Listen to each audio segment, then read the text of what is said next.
Why barbers have a pole outside their shop. Barbers' poles are a familiar sight today. They can be static or revolving, and are colored in red and white, or in the United States, red, white, and blue.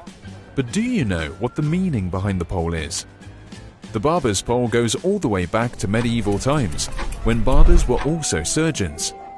In medieval Europe, hairdressing and hair cutting was just one of many jobs that barbers performed. Barbers could perform surgery including leeching, cupping, enemas, amputations, and bloodletting, which was the cutting and bleeding of the patient to release what was thought of as humours, blood, phlegm, yellow bile, and black bile, which needed to be in balance.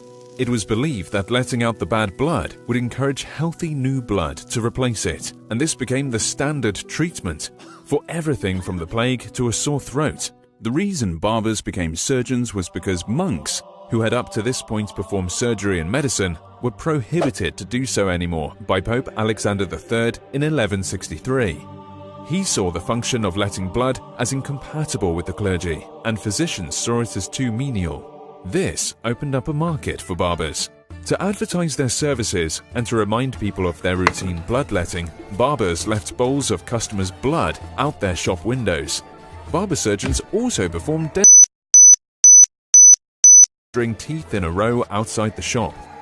In 1307 in London, this form of advertising was banned, with customers' blood ordered to be disposed of into the Thames straight away.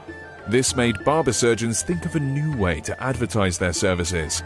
During the bloodletting process, the patients would squeeze a pole so that their veins would be more exposed, making it easier for the barber to cut them with a special tool called a fleam. This pole sometimes had a brass ball at the top to hold leeches, and a basin was held underneath to collect the blood. Bandages would be wrapped around the arm to stem the bleeding, and then wrapped around the pole after use. After the barber surgeon was finished with the patient, this pole, along with the washed bandages tied to it, was hung outside the shop to advertise his business. Soon, barbers were placing a replica of the pole, painted in white and red stripes, outside their shop, instead of the Today, the red represents the blooded bandages, while the white represents the clean ones. The ends of the pole symbolize the ball that contained the leeches and the basin which collected the blood. The spiral may represent the way the wind sometimes blew the pole into a spiral pattern, or the downwards direction which arteries carry blood.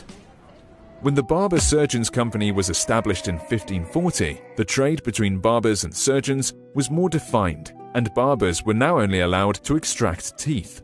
They issued a statute that required barbers to use a blue and white pole, while surgeons had to use a red and white pole.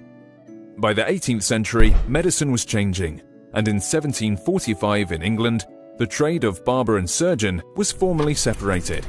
Barber poles in the United States are red, white, and blue.